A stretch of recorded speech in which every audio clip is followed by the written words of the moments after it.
It's a city council meeting. It's a hearing. It's a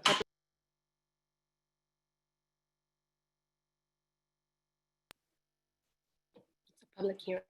Move your camera over a little bit so you'll see me just a little bit that way. Nobody. Are you moving? I don't know. I can never tell. You're not. Are we live?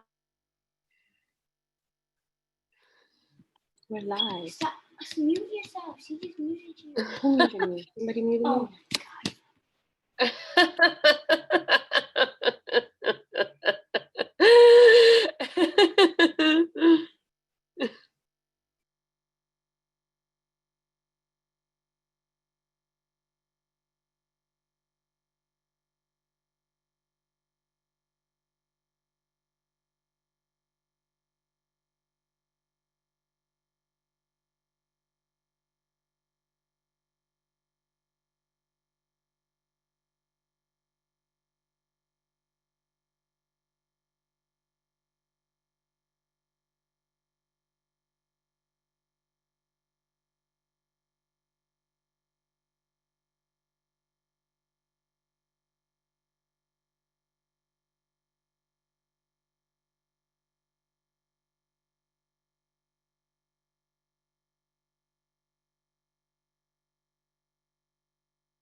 me?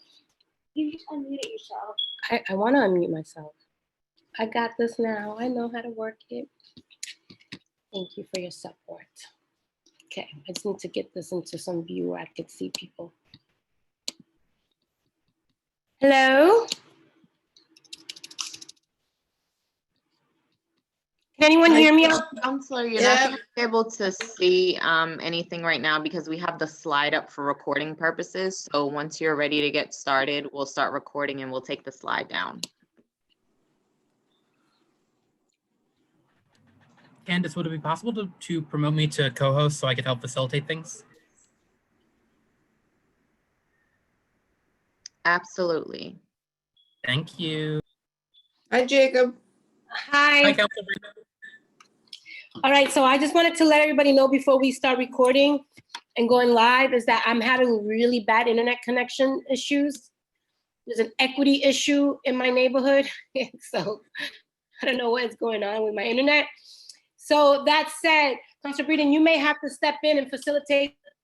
So I hope that you are ready, willing, and able to step in. I hope so. I need a list of the, maybe Wayne sent it to me. Hold on. Panelists. The panelists. Jacob, can you share with Councilor Breeden the script that you have for me so that she knows where I'm at in the process of things, just in case my internet situation fails? And Jacob, do you have the list of panelists as well? I know we were still working on it up until, a little while ago. If you could send it over to me, that'd be great. Yes, the script includes a list of the panelists updated as of 2 minutes ago. Excellent, thank you. Oh, my God. Yeah.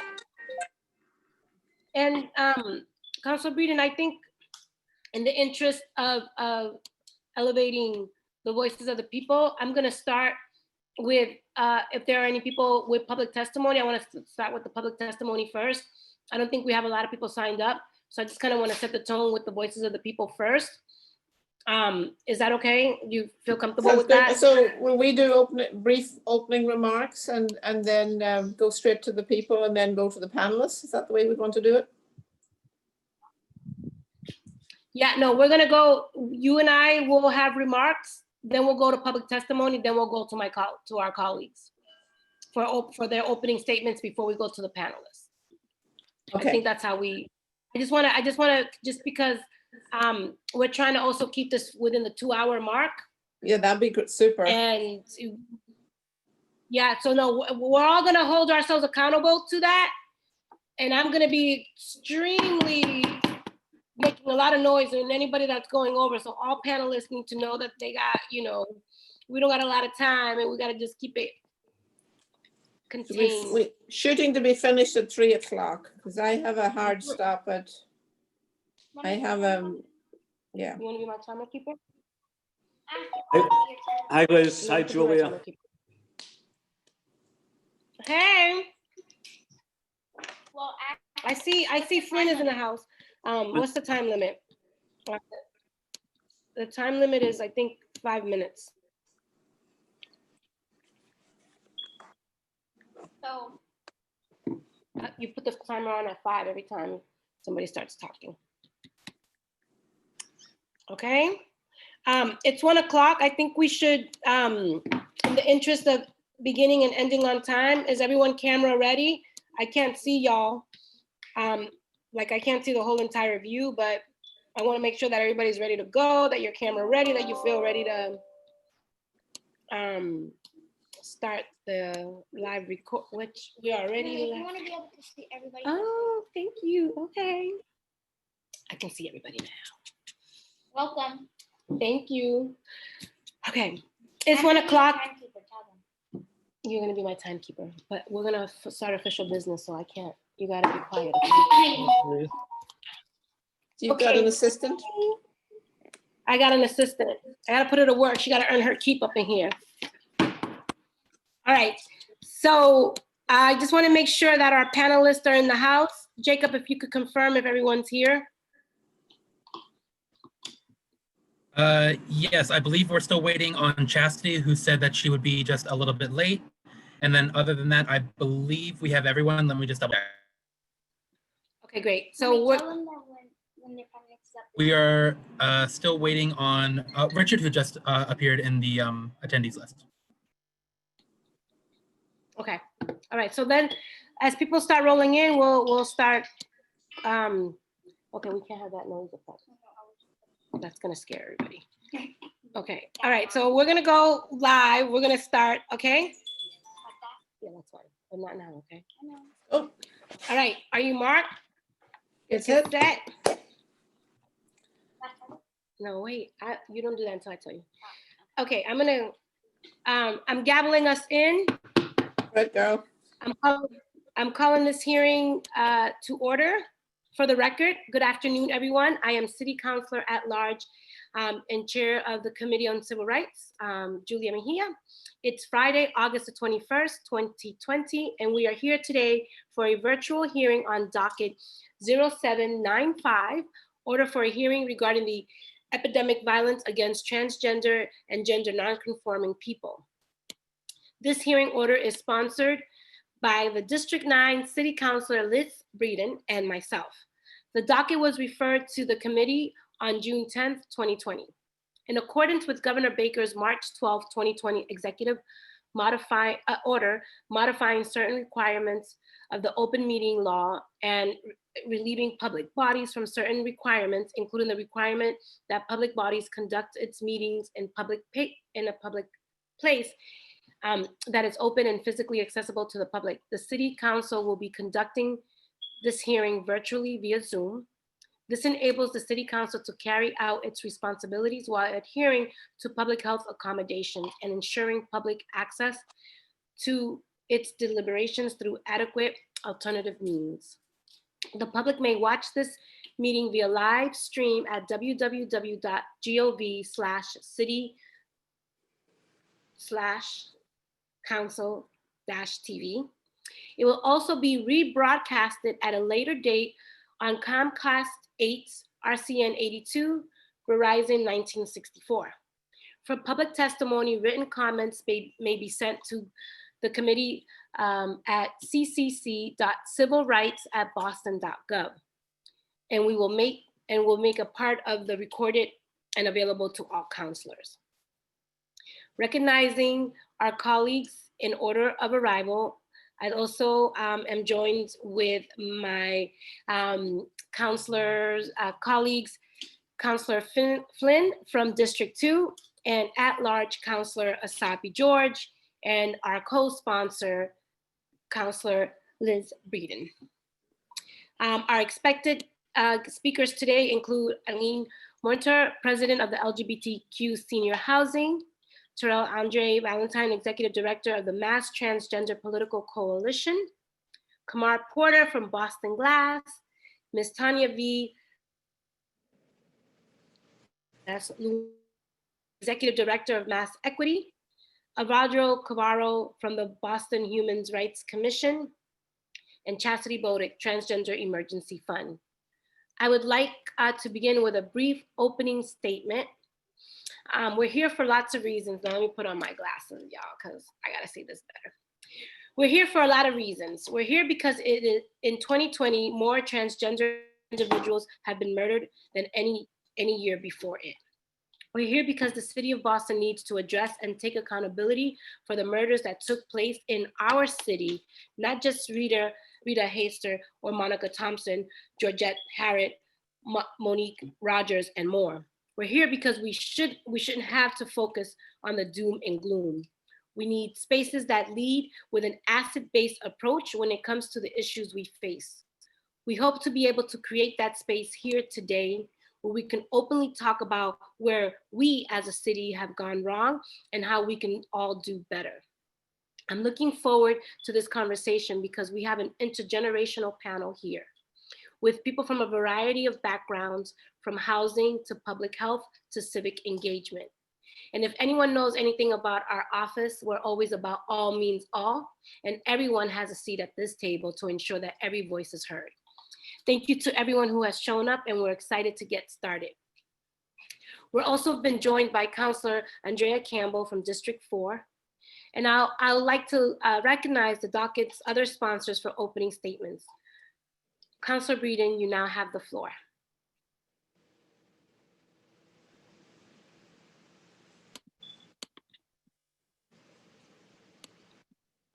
I hope that you guys were able to hear any of all that. Oh, sorry, I better unmute myself, it helps. Thank you. Thank you, Madam Chair. I'm pleased to sponsor this somber yet Okay, because you kind of really scared me. We're losing you. Are you okay? We set? Yes. All right, let's try that again. Thank you, Madam Chair. No, I've lost. What have I lost now? Are you still here? Thank you, Madam Chair. I'm pleased to sponsor this somber yet critically important topic of addressing the epidemic of violence against transgender and gender non-conforming people.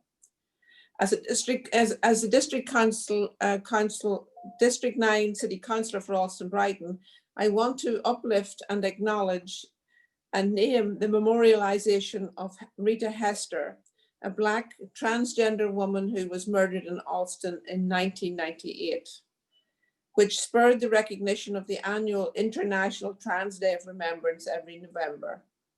The senseless violence against trans folks has been an ongoing issue since before the COVID pandemic. Yet, like other pertinent social issues, the pandemic has exacerbated its impact on the lives of LGBTQ folks, particularly trans people. According to the Human Rights Campaign in 2019, there were 27 violent deaths of trans folks. And with 21 violent deaths this year so far in 2020, we are on track for it to be the deadliest year for trans people. While 75% of the voters in Boston voted to uphold the protections for trans people in public accommodations, this conversation today is critically important to ensure that our city services, agencies and programs adequately address the needs of LGBTQ community, particularly Black and brown trans women. We have much more to do for trans folks, but not just the names of those who make the deadlines, if they do at all. I look forward to hearing from the many panelists who are on public testimony and getting to work on how to better serve the members of the LGBTQ community in Boston. Thank you so much, Madam Chair, and that concludes my remarks. Thank you. Thank you, Councilor Breeden. I just wanted to acknowledge that I'm having severe internet issues. So if you all can hear me, can just someone say yes? Yes. Yes. I'm going to take myself off of video in the sake of just trying to preserve whatever little internet access I have. So I apologize on my internet's behalf. So in the spirit of leading with the voices of the people, we're going to do things a little bit different. And we are going to start off the conversation with public testimony. I think it's important for those who are deeply connected to this issue to first have an opportunity to speak, and then I'm going to ask my colleagues for their opening remarks. So just curious if anyone here is lined up and ready, if we have anyone waiting for public testimony, and by a show of blue hands, if any. Jacob, can you help me with identifying whether or not we have anyone set for public testimony? Yes, it looks like Susan Helmy is the only person who is like. Okay, so I'm gonna first call on Susan Helmy, please. If we can make sure that she's off muted, that would be great. And actually, you know what? In the interest of just making sure that we are really mindful of pronouns, if when you introduce yourself, can you just let us know what your preferred pronouns are? I go with the she series, just because I think it's important for us not to make those assumptions. And Susan, I apologize. When you introduce yourself, can you just please let us know what your preferred pronouns are? Susan, you now have the floor. Councilor Mahir, Yes. if I may briefly, this is Evander Carvalho, Executive Director of the Boston Human Rights Commission. Susan is part of my team. I told her to come in and help me with notes. I was unsure how long the meeting was going, so she is sticking around. So she's not, essentially she's here in the official capacity as the Executive Assistant of the Boston Human Rights Commission. Okay. So I Okay. apologize for that. Trying to mess up my flow up in here. Okay, I'll let you live. All good. I apologize. Good. All right. So then, seeing no public testimony at this point in time, if we do have public testimony that signs up at a later time, voice is heard towards the end. We are trying to end at 3 o'clock, and I'm going to keep this conversation flowing. So bear with me.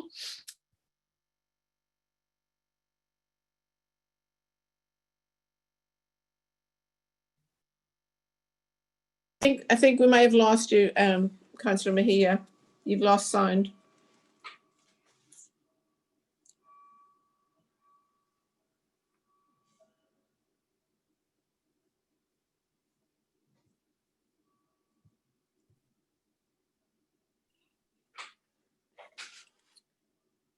With your permission, Madam Chair, we seem to have lost your sound.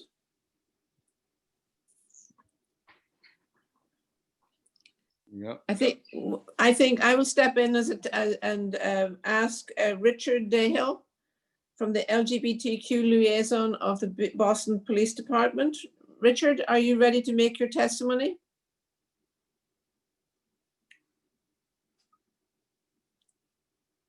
I had a technical difficulty. Madam Chair, in your absence, I asked our first panelist to speak. So I think I called on Richard Dahill. I didn't know how long you were going to be Okay, away. so I was just curious.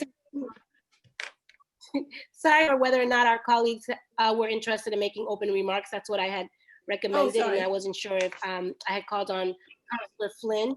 Sorry, I just want to give our colleagues, I'm so sorry, guys and girls and everyone else. I just want to make sure that I give everyone an opportunity, our council colleagues, to share a few open remarks. Very good. Sorry, I missed that.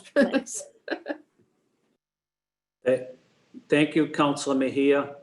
I want to say thank you to Councilor Mejia and Councilor Braden for sponsoring this hearing, bringing attention to this important and critical issue.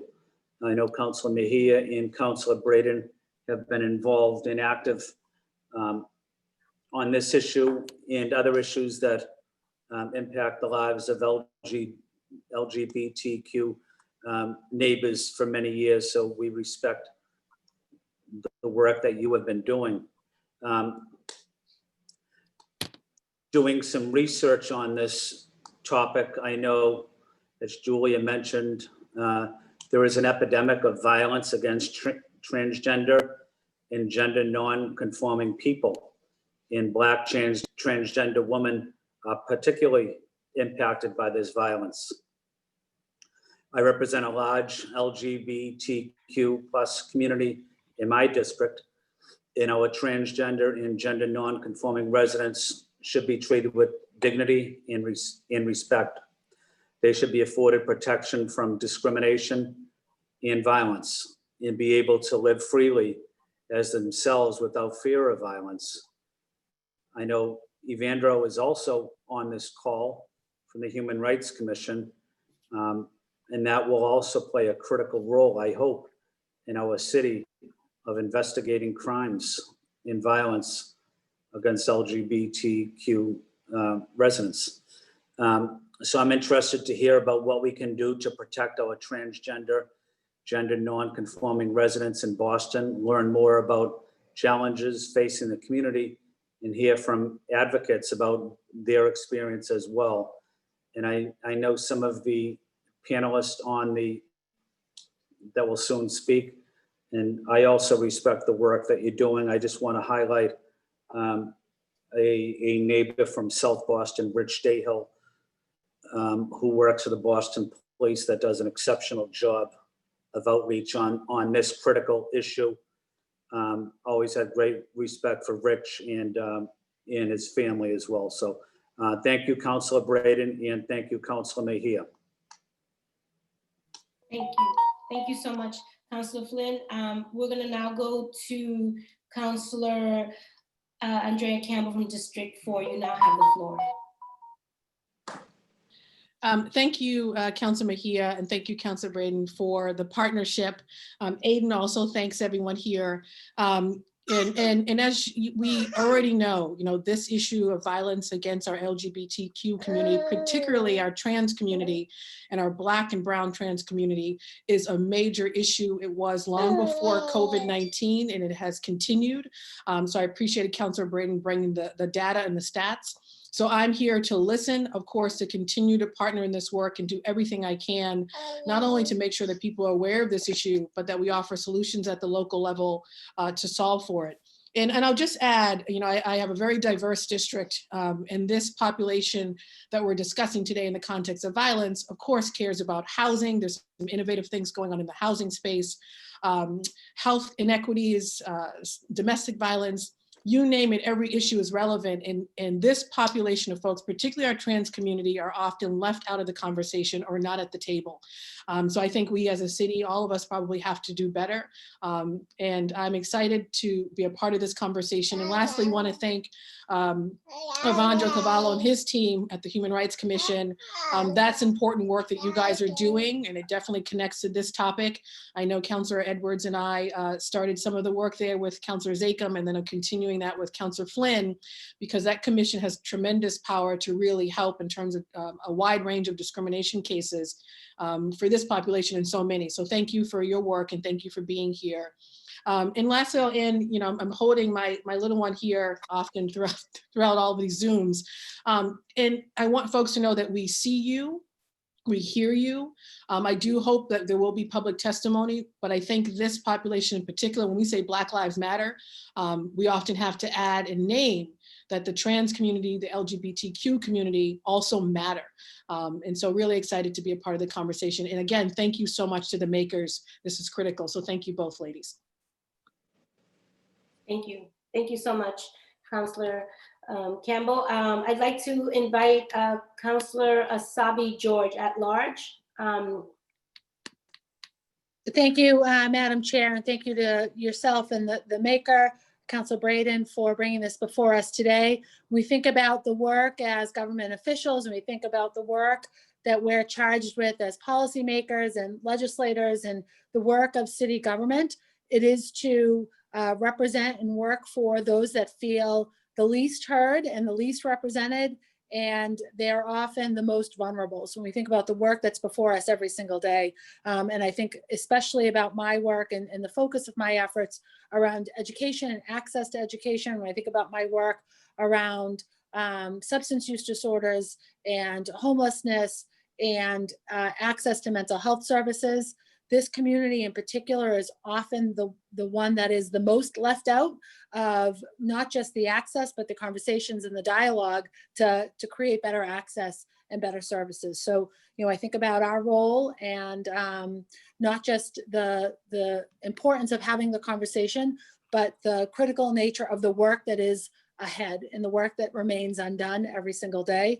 This important conversation today certainly will guide what is left undone and what needs to still happen. So I look forward to participating, but I look most forward to hearing what those action items are, because I think we, for the most part, know what they are, but to hear them and to have them reinforced, especially those with lived experience and the expertise of the experience to inform those decisions and the work that's ahead. This is critical for us to do. So I appreciate the time this afternoon for everyone who was involved in the panelists for sure. Thank you, Madam Chair. Thank you. Thank you. I moved down, hopefully that I'm closer to the modem. So hopefully you'll be able to see and hear me. So I apologize for all of the technical difficulties. If I don't see any other colleagues here, I would like to, in the interest of time and honoring And Eileen, you needed to leave a little bit earlier, so would love to open up with you and then go to Richard. Just wanted to give you the heads up that Richard, you'd be going next. But before you do, Eileen is going to be giving us a presentation. So we'll start with you, Eileen. You now have the floor. Thank you. Thank you. So I'm Eileen Montour. Pronouns are she, hers. And I'm with LGBTQ Senior Housing, Inc. And actually, I think all of you counselors know, because we've received your support and we appreciate it, for developing the first in Boston LGBTQ friendly senior housing, mixed income, mostly for affordable, 50 of 75 units affordable. We came to this because of all the documentation and certainly all the testimony of the increased vulnerability that can come along with aging, as well as already the problems with LGBTQ vulnerability, but folks worrying about where they're going to live as they age and not have to hide their identity or fear of facing discrimination and so forth and so on, not having the supports. So we are, as you know, building 75 units in Hyde Park. And you might ask, so how will we sustain that LGBT identity and how will it help our community? We'll have a presence and an ongoing relationship with both the LGBT Aging Project, LGBTQ Senior Housing. We'll actually have offices in the building and a presence. We'll have ongoing LGBTQ friendly programming, have ongoing LGBTQ cultural competency training for all of the staff. We'll have welcoming signage and related artwork and displays. And we'll be doing continuous community outreach for residents. As well, this will serve as basically a sort of an LGBTQ senior center. We'll have ongoing program services, congregate meal sites in this location. So we'll definitely strongly keep that identity. And whoever comes will know that, you know, discrimination or anything of that sort would not be welcome in this facility. And we have intentionally, over all these years of preparing and laying the groundwork, we've been to the Hyde Park community repeatedly, so many times, to the neighborhood groups and the different organizations and, you know, community programs to tell them right from the very beginning, this would be an LGBT friendly senior community. And we've been warmly welcomed. So we've done a lot of advocacy and education along the way. So I think, again, having a safe place to live for especially, you know, all of us LGBTQ, but especially the trans community and trans community of color, this would be a safe, welcoming addition. And I would say this is our first one in Boston. It's actually the first one in all of New England. And that being said, we're not one and done. So if we find more property that would be suitable, we would do more, because we know there's a huge need. The numbers are great, and 75 units by lottery is not going to take care of all of our people with the need. So kind of in a nutshell. Any questions from you? I raise my hand. I'm waiting for the madam. Aileen, I just want to thank you for all your advocacy and all your hard work. It's taken many, many years to get this project off the ground, and thank you for your perseverance. You persisted. Yes, Thank you. I am persistent. Thank you. Thank you all for your support. It's going to happen. And I know for older folks in the LGBT community, very often when they were young people and growing up in their communities, they had to hide. It was a very difficult time, and many of them moved away from their home communities and became more anonymous in big cities. But I know how difficult that time was, and I'm so grateful to you and your all your colleagues and other activists for all the great work you've done, because I think this is offering a lot of older LGBT folks a safe haven as they age, and thank you so much for that. Thank you. I really do appreciate Councilor Breeden, you are stepping it up. You're such a great co-sponsor because you're helping me facilitate every time my internet goes off. I'm just curious if any of my other colleagues are interested or asking any questions, or I know you are pressed for time, Aline, and I don't want to hold you hostage. A little while. But I'm wondering if any of our colleagues, you want to show a blue hand? Oh, I see Anissa, Councilor Sabi George, you now have the floor. Thank you, Madam Chair. I couldn't find my blue hand. I'm on my phone. Usually I'm on my laptop, so don't know. I can't easily access my blue hand. Anyway, thank you very much for that presentation. I do, as an at-large counselor, we spent a great deal of time in Hyde Park, supporting this project, but hearing from constituents about this project. Can you talk a little bit to some of the negative experiences? Because it was really surprising to hear some of the challenges that you faced in developing and pulling together this project. And I think that really speaks to some of what we're discussing here today. Sure. So again, we went to the Board of Trade and the main streets, and again, all the neighborhood associations beginning in the summer of 2016. So we've been back several times, and most people were interested, and there were a few people who were, well, not nice, but there were very few. There were just a couple of them, and I think they had personal issues, and the rest of the community actually helped to address those folks. So we felt we had support pretty much all along, and I've been so surprised, been gratified and thrilled to find the support coming from all corners of the community in Hyde Park. I mean, it's just been really, really uplifting. So people are strongly welcoming of this, to my own great amazement, but it's been very pleasant to experience that. And I think folks are thinking like, maybe I'll apply to come live there, because it's welcoming and inclusive of everyone, not just LGBTQ folks. So I think it's been very warmly received. I mean, it was challenging waiting for the building to become available for development. We had to wait, but it's happening. We're going forward. We've just received the BPDA approval. We're on to zoning, financing, and I hope 2.5 years we'll be moving people in, if all goes well.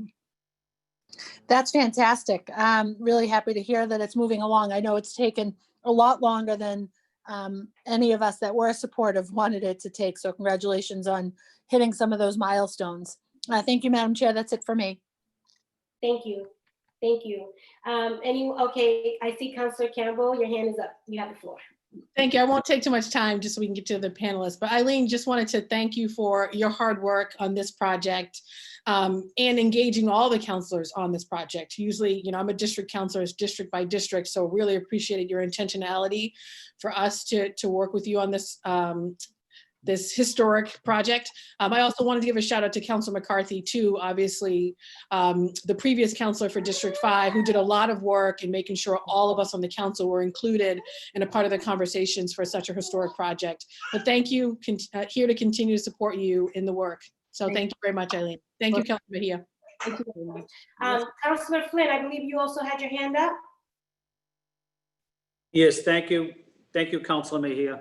And just want to say thank you to Eileen as well. I look forward to, supporting the project up at the ZBA, and I'm so glad that you included all the city councilors, even councilors outside of the district. So it was great to sit down with some people and learn about the project. And so glad that you reached out to all of the city councilors to educate us on the importance of such a project. So I just wanted to say thank you and good luck.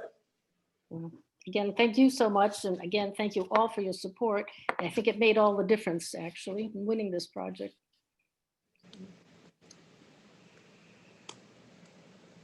I think you're on mute, Julia. Of course I'm on mute. I just want to say I'm really excited and congratulations on completing this project. I do hope that it's not one and done, and that we have more opportunities to serve more seniors, because that the need is great.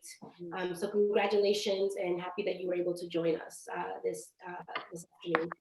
I'm going to move on. You are welcome to stay, but we're gonna let you free if you need to go. It's all good. Thank you in the interest, and thank you again for being here. In the interest of moving things along, and because we do have time constraints, I'm going to ask each of our panelists If we could keep it no more than, for the questions from our panelists, to no more than 5 minutes.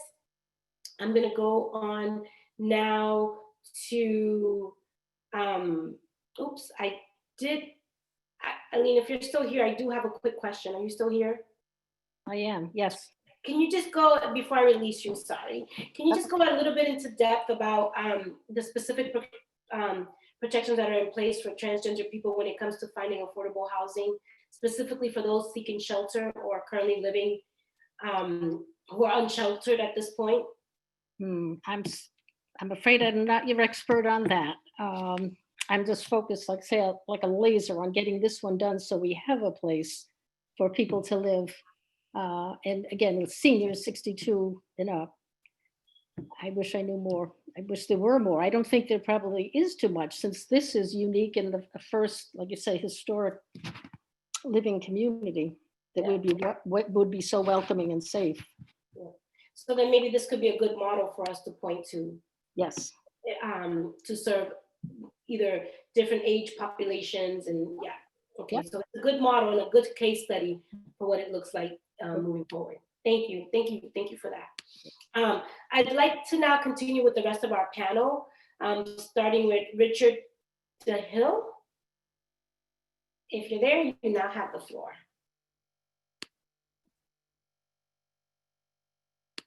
Is Richard in the house? Did I freeze? You're still here. Can you hear me now? Oh, yes, we can hear Okay. you. My name is, Is that okay?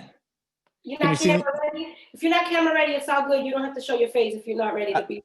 Actually, I am camera ready, but I don't know why I'm not showing up. Regardless, my name is Richard Dahill, he, him, and I am a Boston Police Deputy Superintendent, and I'm the liaison to the LGBTQ plus community.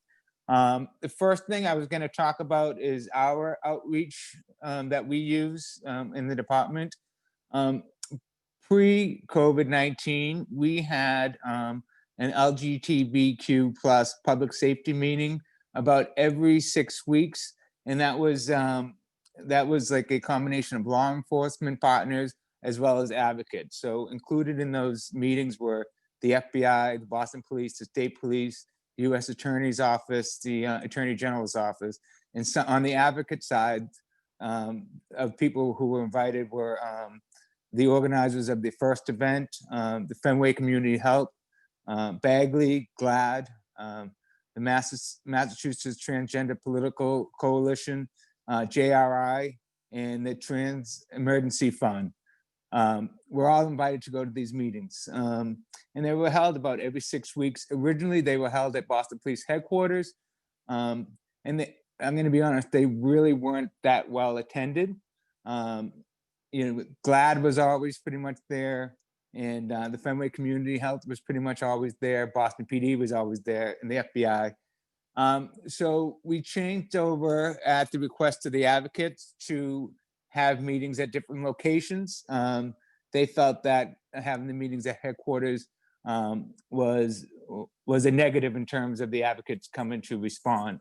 So we switched the meetings over to be held at the offices of GLAD, and they were going to be shaping the agenda. And I think we held 3 meetings there, and then COVID happened, and the meetings have sort of been put aside for now. And I also worked a lot with the organizers of First Event. The First Event is if you're not familiar with it, it's a conference for transgender men and women, and it's the first time that they had it this year. It was in Boston. Previously, it was held outside in some of the suburbs. And they had this conference all across the country, and the one in the Massachusetts area is the first one of the year, so that's why they call it the First Event. So I did work with them in helping bring it into Boston for the first time. It was successful, and that was it's always around. Well, that was in like the same weekend as Super Bowl Sunday. We also, as part of our outreach, we do a lot of the planning with the Boston Pride Committee. And again, you know what I mean, that was based on last year. This year, it was mostly done by Zoom meetings until it was finally canceled. We also, the Boston Police Department participates with the Matthew Shepard Foundation. And I also participated in the Human Rights Campaign webinars for city liaisons to the LGBT community.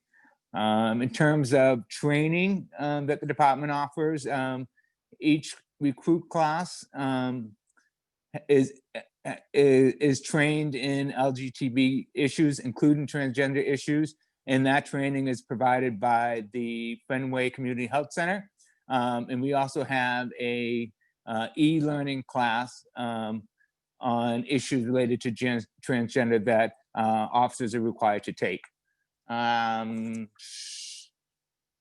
terms of our policy, we had a transgender policy was issued in 2013.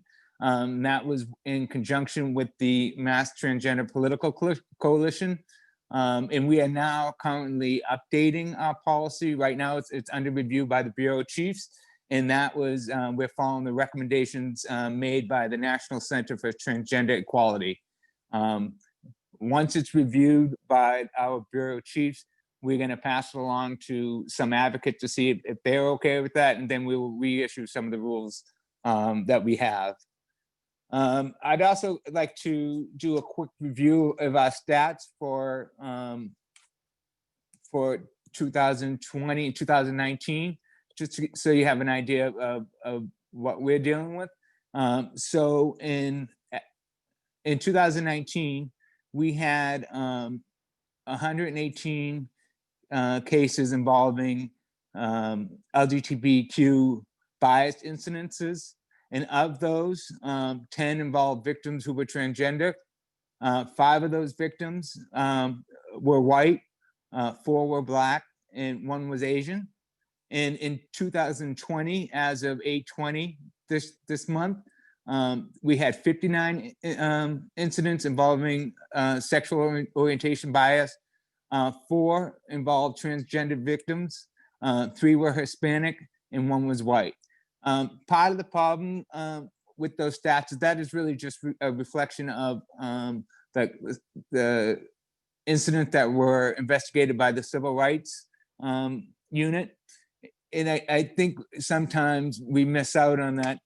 Some of the victims, including transgender victims, could also be victims related to domestic violence or sexual assault or human trafficking. So those victims wouldn't necessarily be counted in terms of civil rights. And I think we sometimes sort of, we miss that in that, you know what I mean, a transgender person could be a victim just because based on domestic, not necessarily because they're transgender, if that makes sense to anybody.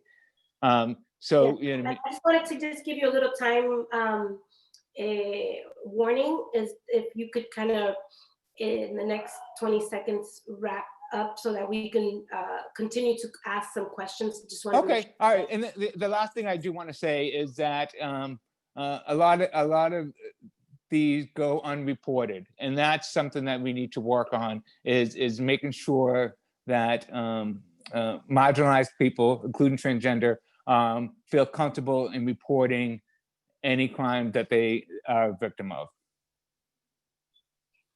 Thank you. And sorry, Richard, that we had to, but I do want to make sure that you have an opportunity to answer some questions from our colleagues. So wanted to just be super mindful of time. I know that I did say 5 minutes. I gave you an extra few.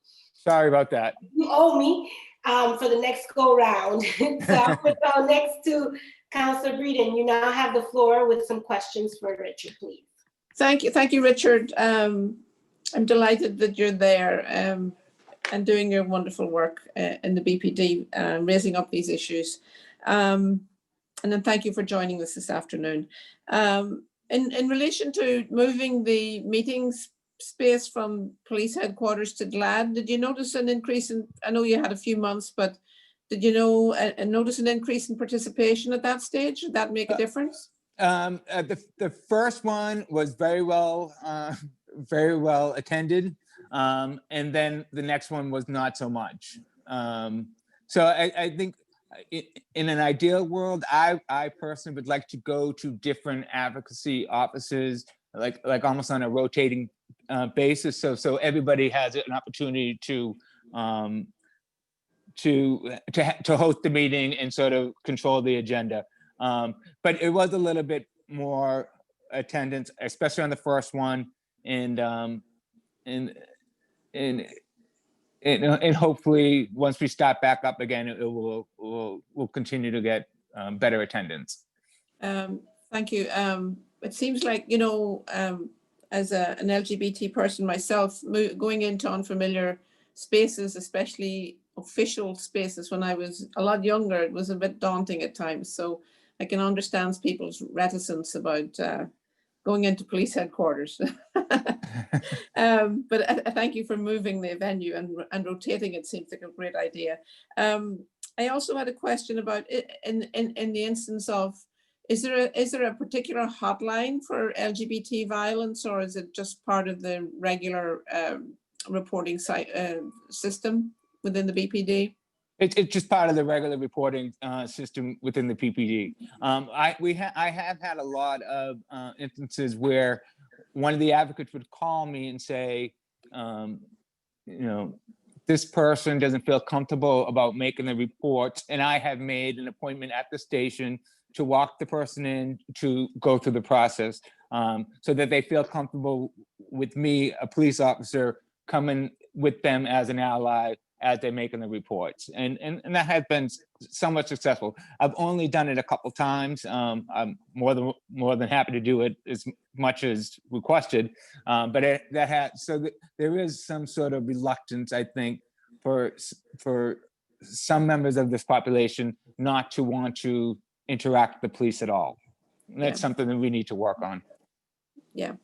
I also wonder, in terms of the statistics, like the incidents, a lot of these, there's violence out on the street, but also there's violence in the context of your domestic situation. Like, are there any statistics about, breaking down the incidence of domestic violence, intimate partner assaults or whatever, that would give us some more insights into the scale of the problem? No, I'm gonna try to look into that. But the problem is that, like, the domestic violence unit, human trafficking unit, and sexual assault unit don't track victims as to whether or not if they're transgender. But they do provide services. So we have a family justice center where those units are there, and the service providers do work with transgender. Or they'll work with any of the victims, but they have a system in place to assist transgender individuals in getting the services that they need. That's very helpful to know. Also, I'm concerned, one of the most vulnerable stages of your life as a young LGBT person is that stage when you're sort of asserting your autonomy and finding out who you are as a teenager. And we hear cases of families throwing their kids out in the street or assaulting them. Do we have any metrics on how this is impacting youth, LGBT youth? I'm going to say it is an impact, and going back in terms of my own personal experience at that age, I wouldn't necessarily want to be dealing with the police. And I think that reluctance carries through. So.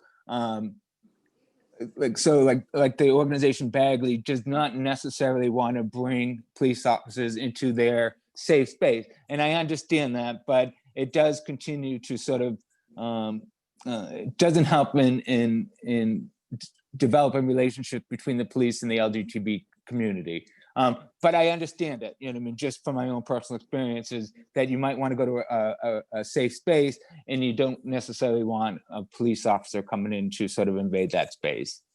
But it's something that we're aware of, and we haven't quite gotten to a solution on that yet. In terms of the number of LGBT officers in the BPD, do you have any statistics on that?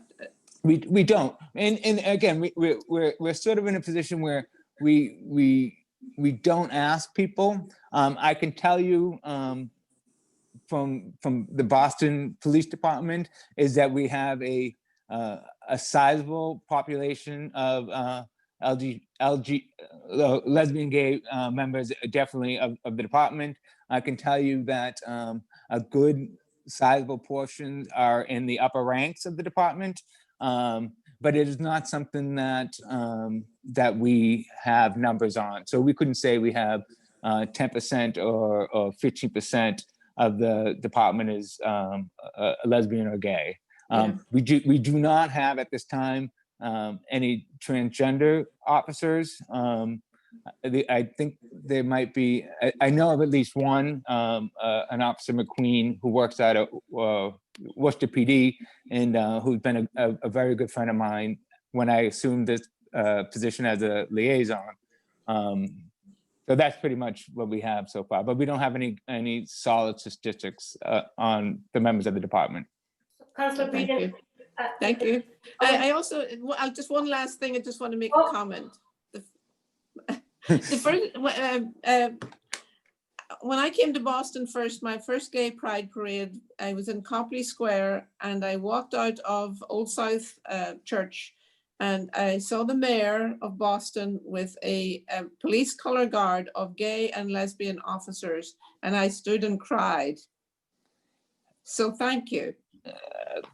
Thank you. Thank you for doing that job, and thank you to all the LGBT, all the LGBT officers in the police department. It's very important that you're there. Thank you so much. Thank you. Thank you. Thank you, Councilor Breeden. I am going to see if, I also want to acknowledge that we've also been joined by Councilor Bach. So she's also with us. And I would like to give our colleagues, I do have a few questions for Richard, but I wanted to, by a show of hands or just wave, if any of my colleagues have any questions. And then what I'd like to do is just have the panelists all speak, and then we'll do a round of questions with everyone, because I think it would be helpful if we can hear from everyone first and then do questions. So that way everyone has an opportunity to be heard, and that we can just do all of our questions in one sitting. Is that okay, colleagues? That's how we're gonna flow, just to keep it moving. Oh, now Richard wants to show his face. I see you. Councilor Flynn, I see your hand up. You have a question for Richard? Thank you, Councilor Mejia. I just want to say thank you to Deputy Dale for his testimony, but his important work on this issue across the city. I just wanted to ask the deputy if he has an idea of LGBTQ domestic violence issues, and a lot of it I would assume is unreported. I had an opportunity to work with Councilor Campbell and visit the Family Justice Institute, but do we have a sense that a lot of these crimes are not reported, and maybe we have to do more public awareness campaigns about services that are available to victims of domestic violence? I do think there is a underreporting of domestic violence among both men and women. I don't think it's as bad as unreported as it was, say, 10 years ago, 15 years ago. As we become more accepted as part of the community, I think more and more same-sex couples are taking the same opportunities that a regular straight couple would do. So that if they're a victim of violence, they will call 911 or they will avail themselves of services. I think we still have a ways to go, but I think there has been a substantial improvement over the last 10 or 15 years. We don't collect stats, or rather, that's not really true. I do not have those stats, but I can when I get back in the office on Monday, I'll double check to see if I get the stats on that and forward it to you. And I'm on vacation, so that's why I'm not in uniform and all that kind of stuff. But I will get any information that I don't get to you now. I'll get it to you when I get back into the office on Monday. Thank you, Deputy. Thank you for all your work. And again, thank you to the panelists, and thank you, Councilor Mejia and Councilor Braden as well. Thank you. So I'm not seeing any other blue hands. I do have a few questions. So just really curious about, does the BPD currently track acts of violence against trans people? Is there any, like a dashboard or any type of tracking system? We do track it. And again, it's more we track civil rights violations related to transgender individuals, which again, that's sort of different from a transgender person who was involved in, say, a domestic violence incident. That wouldn't be tracked by the civil rights unit. That would just be a domestic violence issue. And those units do not track based on if someone's transgender or not. They'll just, they have their own tracking system. But the civil rights unit does track in terms of if someone's transgender or whatever their sexual orientation might be. Do you see any benefit towards tracking and to help identify? I think, and I had, prior to this, I spoke to some of the commanders of the domestic violence unit, the sexual assault unit, and human trafficking unit, and to see, and they have had some incidents involving transgender individuals, but they don't necessarily track on that. But we were going to see if we could sort of pull that information from our records. I don't necessarily know how well that was going to be, because so say if someone is who's transgender and is a victim of human trafficking, I don't think they necessarily think of that as a sort of transgender problem rather than just a human trafficking problem. So they might not break it down that way. But we're going to look into that and see if that's something we can track. Okay, thank you for that. You mentioned that there's been community meetings, but they haven't been well attended. Besides changing location, what kind of other ways do you plan on boosting attendance, such as offering food at these programs? Is that something that you offer or you can consider doing in the future? I missed that. You know what I mean? I sort of laugh a little bit on that, because one of the advocates did complain that I didn't give him any food at the meeting. So at the last couple of meetings, we did provide coffee and donuts to bring people in. But yeah, I don't know what the answer is. You know what I mean? And I understand you know what I mean, the reluctance for some groups to sort of meet with me with the police, unless, you know what I mean, it seems to be they really don't want to talk to me unless there is an issue right then that they want to deal with. And I think it's just as the meetings have provided at least some relationship. So they know if they want to talk to someone with the Boston Police Department, they can give me a call, or they can shoot me an email, and they'll get a response. So I think it's just a process of building bridges, and for some advocates and organizations just to be more familiar with me.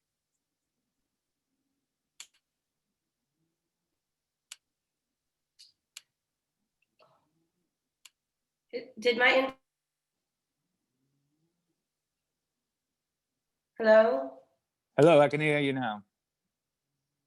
Okay, I'm so sorry about that. Okay, so before I disappear again, I would just highly advocate that food is definitely a really great way to engage people. This is the last question that I have. What policies are in place to ensure that transgender people are not denamed by police, either on the scene or afterwards? You sort of dropped out and part of that question. So what policies do we have? Oh, we have a policy. All right. So we have a policy that was In created. regards, So we do have a policy, and it was a special order that was issued in 2013 in conjunction in working with the Mass Transgender Political Coalition, and they in the department sort of crafted a policy, and part of that does include that, you know, I mean, we're not allowed to stop someone just because they're transgender. We're not allowed to conduct a search to identify who they are. And that was in 2013. And then we're currently updating our policy, and we did that based on the recommendations of the National Center for Transgender Equality. They sort of did a whole sort of top to bottom review of our policies and gave us recommendations. We have we crafted some new policies, and they're being reviewed by the bureau chiefs. And once they give an okay with that, we will pass the new policies to some advocacy group to look it over too before we make it official. So we're in that process right now, and hopefully in the next month or so we'll be able to get that out and implement it. Thank you for that. I think it's important as you continue to work on that to let our office know. I'm the chair of civil rights, so just engage our office in this process, as well as keeping the line of communication with other activist groups to help inform the thinking. That would be, I always welcome anything that. So. Absolutely. I will definitely, once we get the okay from the bureau chiefs, I will forward that to you. And anyone else is interested, any of the advocacy groups that's interested to review it before we go make it official. Yeah, that would be great. And in the interest of not holding everyone here, I just wanted to thank you again. I don't see my colleagues, any other hands up, but would love to be able to move on to the way we're gonna move forward is we're gonna have our panelists each share some remarks, and then we're gonna do one wave of questions. Can keep the conversation going. So without further, can you hear me? Yeah. Yes. It's Councilor Campbell. I had my hand up, but I at least I can't see you. It's okay. It's okay. I just wanted to thank the deputy, and I'll keep it really quick so we can get to the other panelists. I know I want to be mindful of their time, but I did want to thank him for his work that he's doing every single day in the department, in the community. It's really fantastic. We probably don't thank you enough, Deputy. So really appreciative of your work. I had a lot of questions on the stats, but I can follow up with you as chair, and of course, Councilor Flynn, who I'm working with as well. So thank you so much. And thank you, Councilor Mejia. Thank you. Yes, Deputy Dayhill, I also wanted to thank you for your time and your service, and I'm glad to meet you and looking forward to continuing this partnership.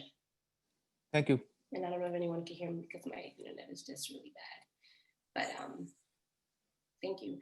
I am going to move on to our next speaker, is Kamar Porter from Boston Glass. You now have the floor. Hello, everyone. As Julia said, thank you for having me. My name is Kamar Porter. My pronouns are he, him, and his. I work at Boston Glass, which is a LGBTQ plus center for youth ages 18 to 25. The prevention network coordinator there. Actually 13 to 25, I'm sorry. I'm also a board member of the Trans Resistance. So shout out to Athena Vaughn, Chasky Bowick, and the Trans Emergency Fund. If anyone's viewing and would like to donate to these very pivotal places, bostonglass@jri.org and transemergencyfund.org are places to visit. I wanted to first talk about silence.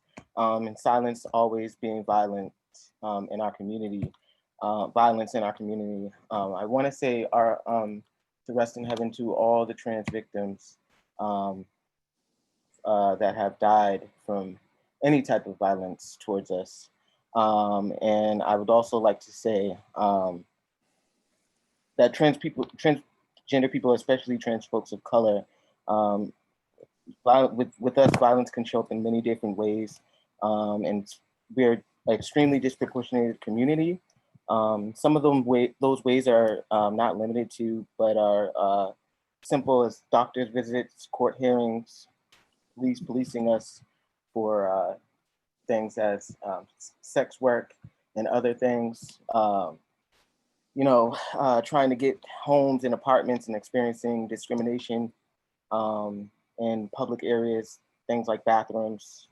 God forbid that if we were ever locked up, and many of us are jailed, we experience heavy violence while in jail and even in our homes and our communities.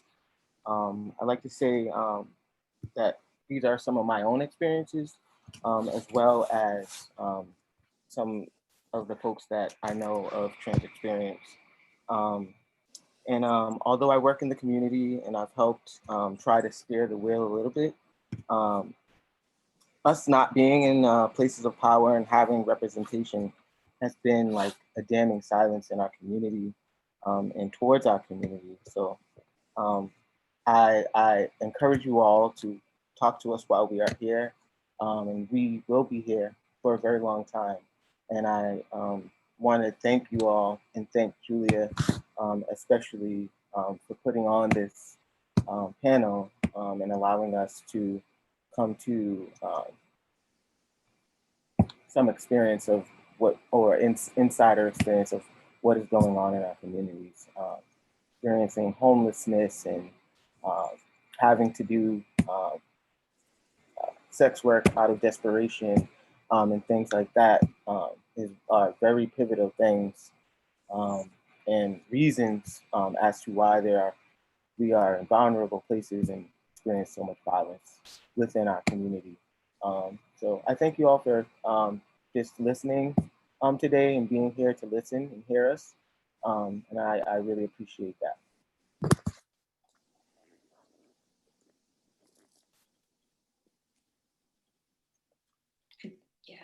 I'm getting used to the situation. Thank you, Kamar. Really do appreciate having you here and your voice and all the work that you do on behalf of our most vulnerable young people and creating space for them to step into their power and speak their truth and cause that really good trouble. So thank you for all of it. I'm really happy that you were able to join us today.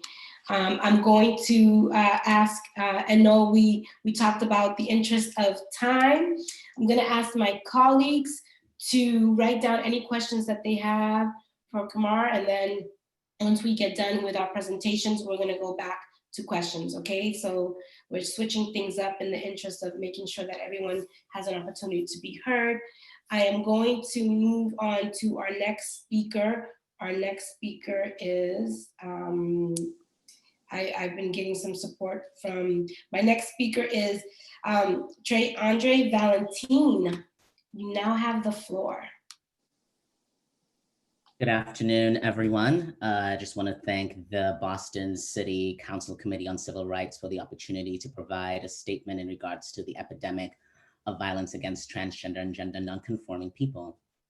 My name is Andre Valentine. My pronouns are he and they, and as the executive director of the Massachusetts Transgender Political Coalition, the statewide organization that advocates for the rights and equity of transgender, non-binary, and all gender expansive people across the state, I receive firsthand accounts of the discrimination, maltreatment, and violence that transgender and gender nonconforming people experience right here in Massachusetts, where we have inclusive statewide non-discrimination protections. As we went on lockdown in March, I received a call from a trans woman who was assaulted by a Trump supporter. When the police were called and they arrived, they treated her as the aggressor and him as the victim. I receive increasing reports of physical and sexual violence in our healthcare facilities and by medical professionals against trans people.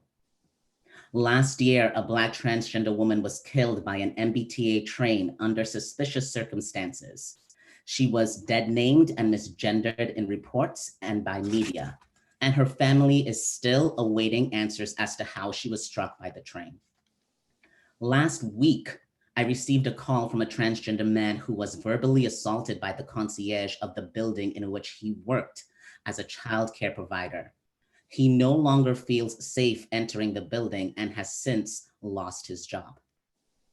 The types of violence trans and gender nonconforming people face is not only about homicide.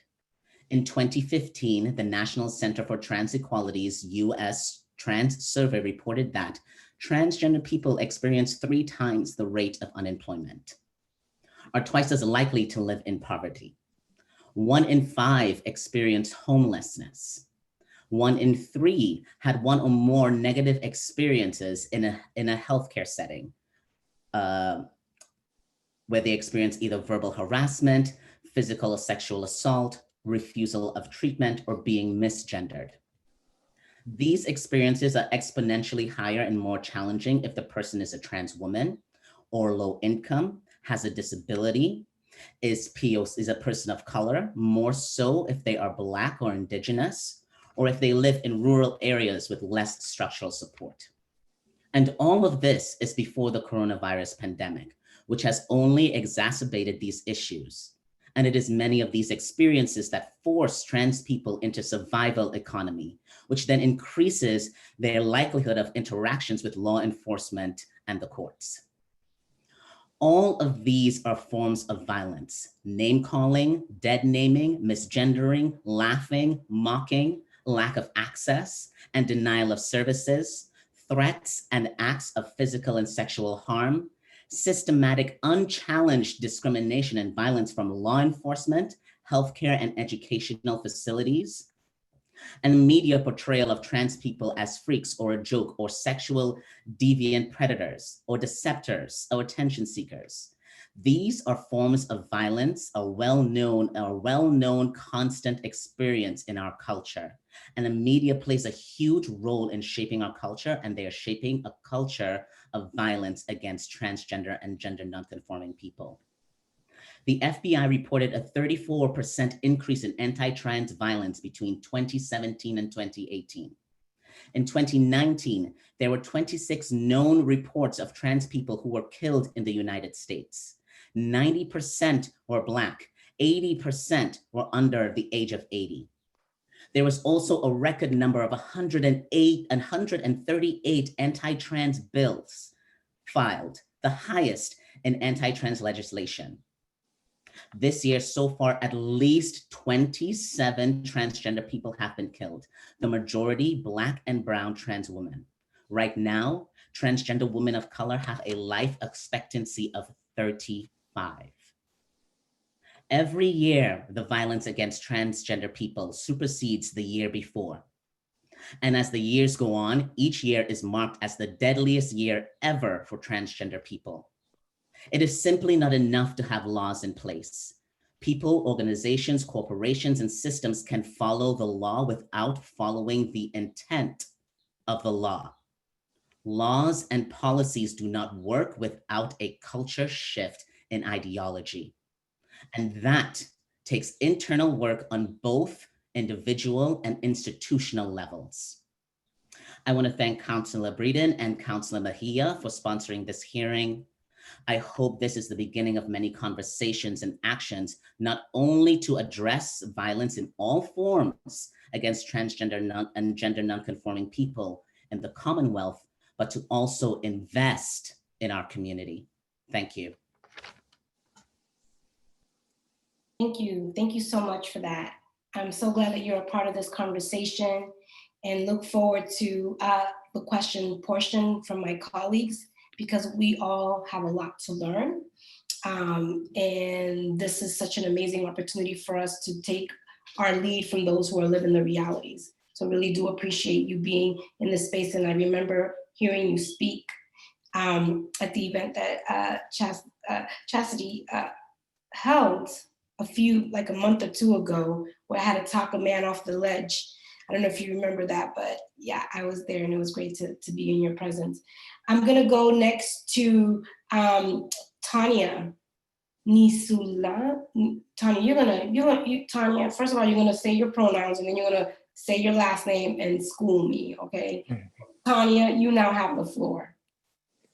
My name is Tanya Neslusin. My pronouns are she, her, hers. I'm the executive director of Mass Equality, which is a statewide LGBTQ plus advocacy organization.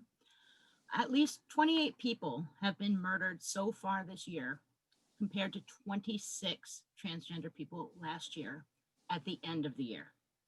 In just 7 months, we've already exceeded the number of transgender folks who have been murdered. Of those victims, 23 were transgender women, 4 were transgender men, and 1 was non-binary. The epidemic of violence is particularly pronounced for Black and Latina trans women. We also need to be cognizant that violence encompasses much more than murder. There are also incidents of assault, both physical and sexual. There are risks that are amplified through higher housing and job insecurities faced by our transgender siblings. Just 2 days ago, a group of transgender women were assaulted and robbed in Los Angeles. Often, crimes that fall short of murder go unreported or are not acknowledged as hate crimes. It is fairly common for initial media reports to misgender and dead name transgender victims of violent crimes, and for their attacks to not be noted as hate crimes. A national transgender discrimination survey reported that 18% of Massachusetts transgender residents reported being physically assaulted and 7% sexually assaulted. Beyond that, there are additional intersectional risks that put people in danger for other forms of violence, including workplace discrimination, housing discrimination and instability, harassment and discrimination in accommodations and services, economic insecurity, and harassment and discrimination at school. The National Center for Transgender Policy's 2019 report, Failing to Protect and Serve Police Department Policies Towards Transgender People, gives Boston Police Department a failing score on several measures, 11 out of 17 measures of police policy accountability, to be exact. Most notably, the failing measures included gender identity, non-binary recognition, transportation, sexual misconduct, placement, bathroom access, immigration enforcement, training, civilian oversight, and use of condoms as evidence. According to a 2013 report by the Anti-Violence Project, trans people are 3.7% more likely to experience police violence and 7 times more likely to experience physical violence when interacting with police than cisgender victims and survivors. We also have problems, according to a joint study by the National Center for Transgender Equality and the National Gay and Lesbian Task Force, 21% of transgender women have been incarcerated at some point in their lives, compared to a 5% incarceration rate among the general population. That statistic jumps to 47% for Black trans women. This causes problems additionally within the correction system. As recently as 2018, a 52-year-old trans woman in Massachusetts had to sue the state prison system after being housed in a men's prison facility after being convicted of a nonviolent crime. We need to humble ourselves and remember that the International Transgender Day of Remembrance has been observed annually on November 20th as a day to memorialize those who have been murdered as a result of transphobia, and that it was founded to memorialize the murder of Rita Hester in Allston, Massachusetts. Boston is not immune from this epidemic. Thank you. Thank you, Tanya. Thank you so much. Really appreciate you being here and informing the dialogue. And you know, my hope is that we always are having a conversation about a conversation in a public hearing about a public hearing. Our hope really is to get at the core and really help people think and leave these spaces with what we want them to think, feel, and do as a result of being here. Because the time is now for that type of action-oriented follow-up that is needed for our people. So thank you, thank you, thank you. I'm gonna go next to, I believe our next speaker is Chastity, and then we're gonna go to Ivandro. Chastity, you now have the floor. Good afternoon, everyone. Sorry, just trying to get a quick bite in. Thank you for having me. My name is Chastity Bowick. I am the Executive Director of the Transgender Emergency Fund of Massachusetts. And what we do is we strive to give our clients the tools and resources to be sustainable, whether that is by homelessness prevention, rental startup, transportation to their medical appointments. We actually also pay for prescription co-payments if transgender individuals can obtain their testosterone or their hormones, whatever the case may be. We try to make sure that they can obtain those services. And most recently, we started our nutrition program, where we deliver fresh boxes of produce to transgender and gender nonconforming individuals across the state of Massachusetts, to provide people with the feeling of having nutritional options. We are oftentimes in the Black community not known to have access to fresh produce and things of that nature. So we try to provide that to our clients. And on a bigger scale, what we're working on is housing. This is a critical issue within the transgender community. You can't tell someone to go get tested for HIV and to get on PrEP if you don't know, they don't know where they're gonna sleep the next night. I know my own self from being in my own homelessness experience. I was too worried about being indulged in survival sex work so I could make sure that I knew I had a meal coming, or I knew I can rent me a hotel room to stay the next night. That is not conducive living. And what we try to do is stop that cycle of oppression. There are no programs in this state or in New England that are actually doing the services that we're doing. And this is only the beginning. In October, we'll be starting our care and support program, where members of our community can get mental health services, and they don't have to worry about insurance. They don't have to worry about the cost. We will be providing these services for them. And then also the main thing is our transitional housing program. We are seeking to obtain a building in the city of Boston to where we can start our transitional housing program, where we can take members of our community off the streets, since we are oftentimes shunned in shelters and substance abuse programs, and give them the tools and resources they need to be sustainable. Whether that is helping them get a GED, going to trade school. Let's take a look at your Corey. Let's figure out why you're not getting this apartment or why you're not getting this job. And let's break down these issues so that you can become sustainable. But our work has been increasingly devastating since 2016. Since this new White House has taken office, people feel they have the right to abuse us, beat us, rape us, and tell us how we should live our lives. We are tired and we are done letting white cisgender men dictate to us how our livelihood should be and what type of services should be offered to us. So not only are we about helping our clients with direct services, but we are also about policy change. And there needs to be a lot of changes. The 3 trans women that were attacked last week in California by a group of men of color just like broke my heart. But once again, my heart is breaking every week, because every week is another story. It's another girl being beaten. It's another girl being raped. It's another girl being put in a men's prison. It's just so many different issues that we're trying to tackle. And that's where the creation of Trans Resistance Mass came out of, and which helped put on the march that we had back in June in Franklin Park. Because we say no more. We're no longer going to sit around and keep feeding you statistics and keep showing you the numbers and keep reading you the stats, and they get us nowhere. We're going to put our foot on the ground, and we're going to fight and work for what we know we deserve. We're not asking for special privileges. We just want to live equally like everyone else. And I just find that so hard for people to understand and grasp. Like, we're human. just like any other cisgender male or female. They're good ones, they're bad ones.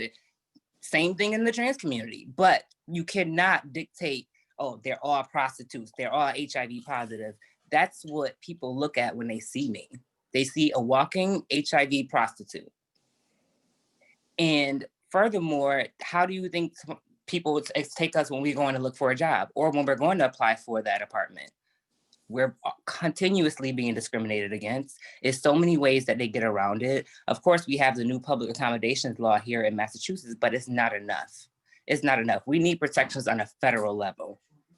So I just hope that the people listening today, my colleagues and that do this work, know that we have a lot more work to do, but we need our city officials, we need our mayor, we need our governor to be on our side. Talk is cheap. I want to see action. And until I do that, we're going to continue fighting this fight because we have a lot more services that we need, and we're not going to stop until we get that. And so the Transgender Emergency Fund is all about reform, it's all about social justice, and we are social justice warriors, and we're here to do the work. That's right. Well, it's hard to follow that one, Chastity. I don't think anybody wants to go after you right now, but I'm gonna have to put Ivandro on the scene because you're up next, so you got to follow that, Ivandro. You have the floor.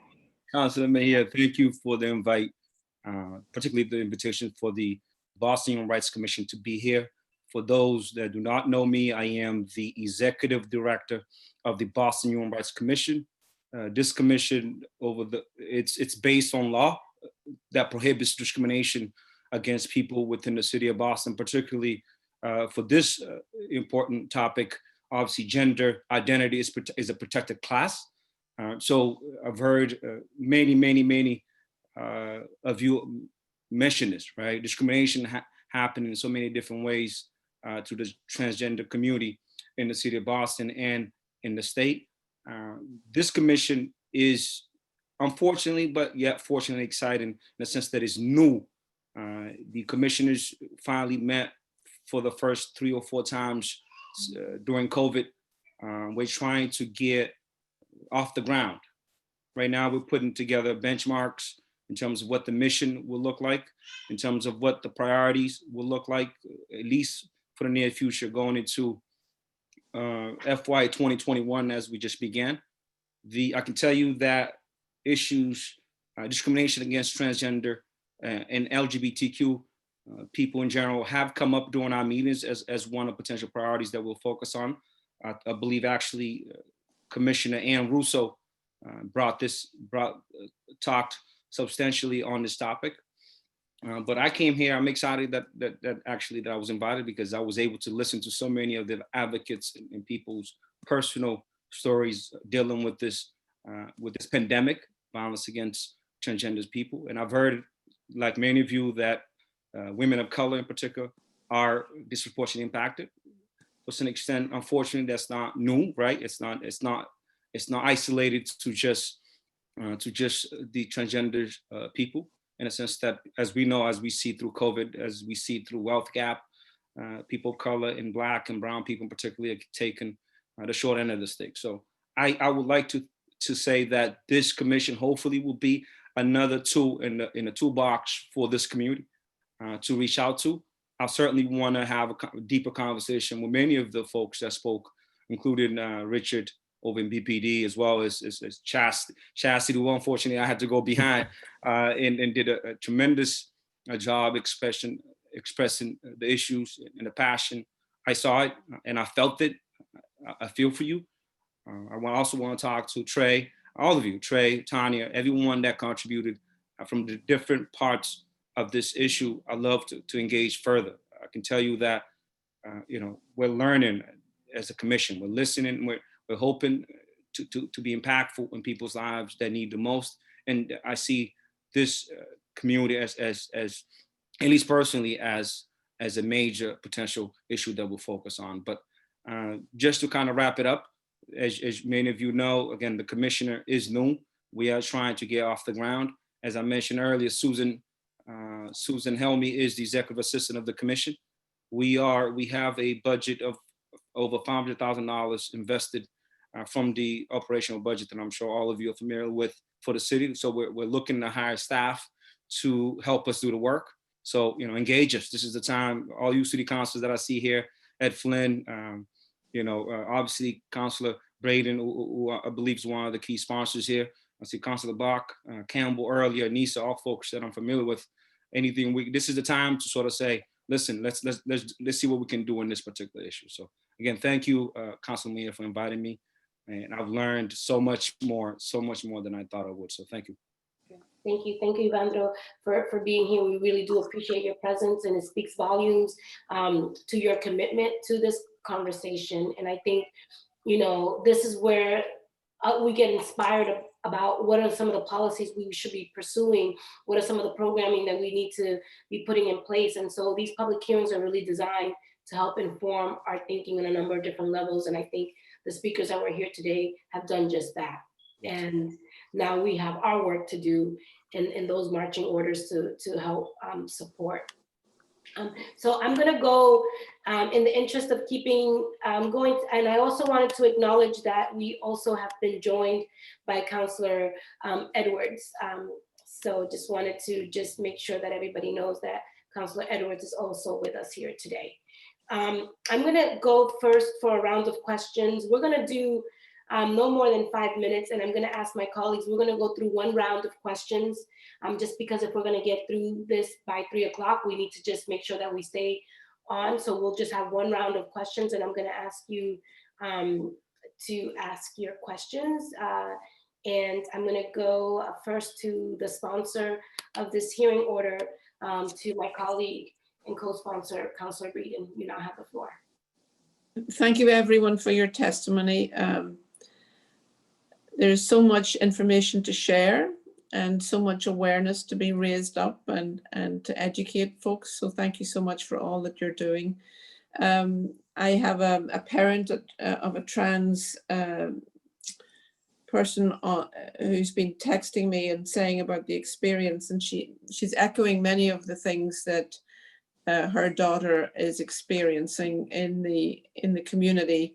Been difficulties even just accessing public accommodations when you go to the movies, or being poorly treated at the hospital appointment and being laughed at and abused, dead named, and etc. There's so many. They don't seem like big things they could seem trivial to those of us who don't experience it, but it's a very deep wound to people if you have to experience that day after day.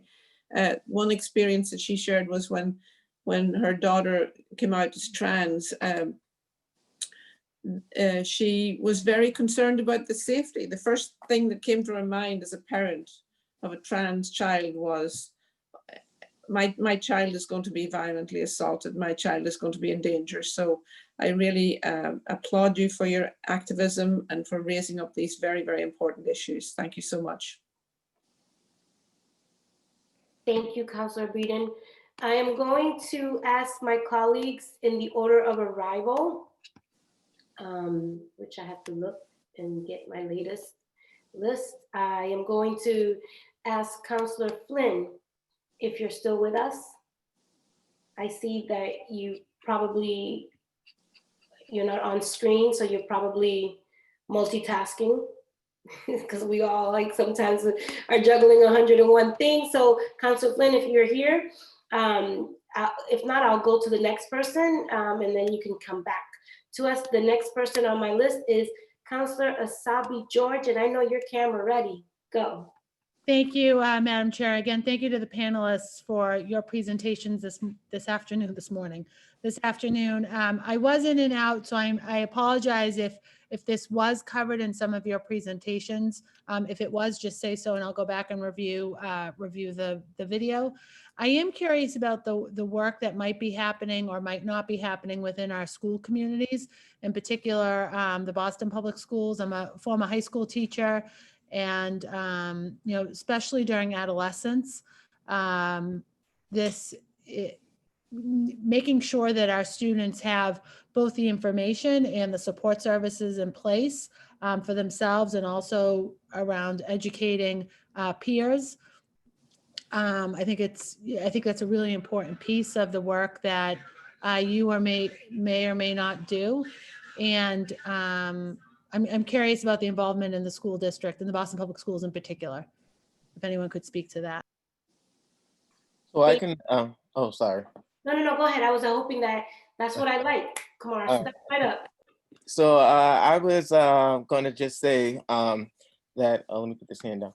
I was just going to say that Boston Glass definitely works with Boston Public Schools Committee as far as LGBTQ folks and representation. Again, I said that we see folks ages 13 to 25 up to 29 actually for some of the services at Boston Glass. So we are very, very much connected with Boston Public Schools. And before COVID happened, we were going to the schools and providing support for or like kind of like as liaisons and getting support from anyone who had LGBTQ plus advisory boards and things like that. So we would then come in and support them and support getting bathrooms utilization for trans folks and things like that on board, and schools and committees on board with that. So Boston Public Schools have been working very closely with us and doing a great job as far as representation. Great, I appreciate that. And, as chair of education and someone who spends a lot of time sort of in the education space, any of you that need supports in doing this work, especially with our schools, I, count me as an advocate and a supporter for that effort. I know that homelessness has come up as one of the challenges and issues that many within our communities deal with and suffer from. Is there anyone that could speak in maybe a little bit more detail about the needs of individuals who are experiencing homelessness? And it also is often tied to substance use disorders and mental health issues. I'm not sure if anyone could sort of reflect on that in a slightly deeper way as it pertains to this community that's at risk. Yes, I definitely can speak more on that issue. Please do, Chastity. Thank you. For a transgender person, when they are experiencing homelessness, it can start off by being kicked out from your family's home for being trans. And then once you're on the street trying to navigate your way, you may end up having to indulge in survival sex work. And to get you through that survival sex work, you turn into survival drug use. And there's all different types of kinds of drugs. And I would just give myself an example. After becoming homeless, after leaving an abusive relationship, first I was told it was an abusive relationship by the police because it was two men having a disagreement. Then the next day I tried to go to a shelter. After I disclosed that I was trans, the next question was, how long have you been HIV positive? As someone who was still new and finding herself, I was very shocked, and I ended up on the street that night and ended up indulging in survival sex work for the next 3 months. And then I got addicted to ecstasy pills to help me get through that sex work. And when I realized that I was tired, I didn't want to do this anymore. I needed help. I wanted help. There was no help for me. When I tried to get into substance abuse treatment programs, they were trying to make me go to a men's program because they were more considered what's between my legs versus what's going on in my head. So that's the cycle of oppression that we go through. And so we're trying to figure out ways to break that cycle of oppression. And that's why our transitional housing program is so vitally important for us to get this going, why we need a building. So then we can start our own treatment programs for our community members. Like we have therapists on standby that's ready to jump in, and ready to get it going, because these are the things that we need to break this cycle of oppression. And I can't tell you how many trans women that I've counseling at this very moment who are currently in the streets, will not go in a shelter because they're told to go to the men's shelter because they don't look feminine enough, or they're being shunned by the staff. People are opening the doors up on us in showers, pointing to find out what's in between our legs. It's like we are a freak show.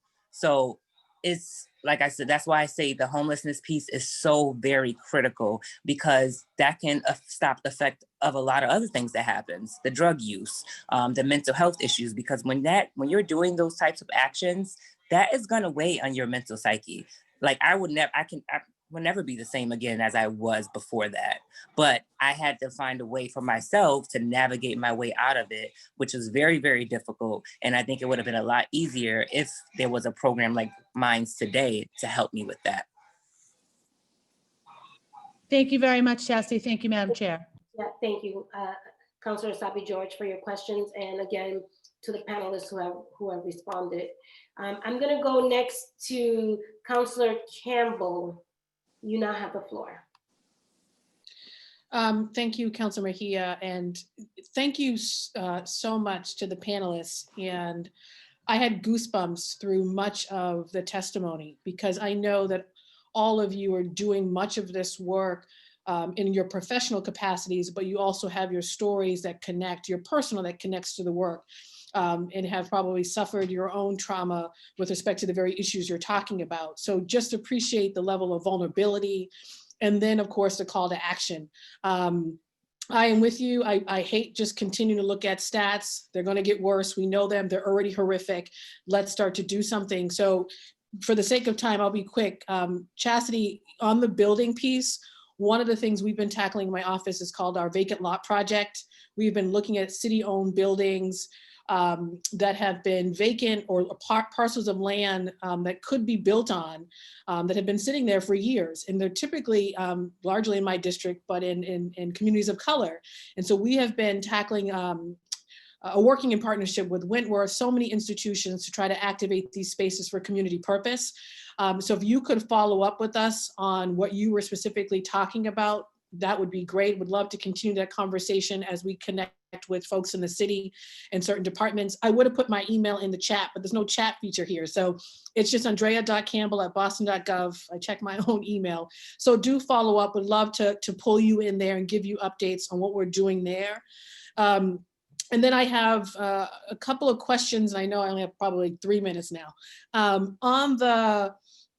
On the commission, so Evandro, you were talking about this is in the toolbox, and the commission is such a critical piece to this work of tackling discrimination, and it has such a wide and broad category of protections. Of course, we want it to be a space, an institution, and a mechanism that everyone feels safe and comfortable to use. And I know Councilor Edwards joined. I mentioned her earlier as we've been tackling this issue, and it was great to have the mayor bring it back. But I'm curious, Evandro, what is the timeline currently in terms of being able to actually receive complaints from the community, to respond with appropriate sanctions and various things? There's so many tools there within this toolkit at the commission. So I'm just curious what the timeline is there. And then my second question is for Trey Andre, which is, first of all, thank you, because I think you really hit upon what we often talk about. It's not just about laws and policies and practices. It's culture. It's in what's in our hearts. It's what is in our minds and our spirits. So all of us have work to do with respect to prejudices. We all carry something. But I'm curious to hear from you specifically what the city could be doing more of to shift our culture in our various departments, in the council, other places, to be able to respond more appropriately when it comes to this work, but all the work that we do. Those are my two questions, Councilor Mejia.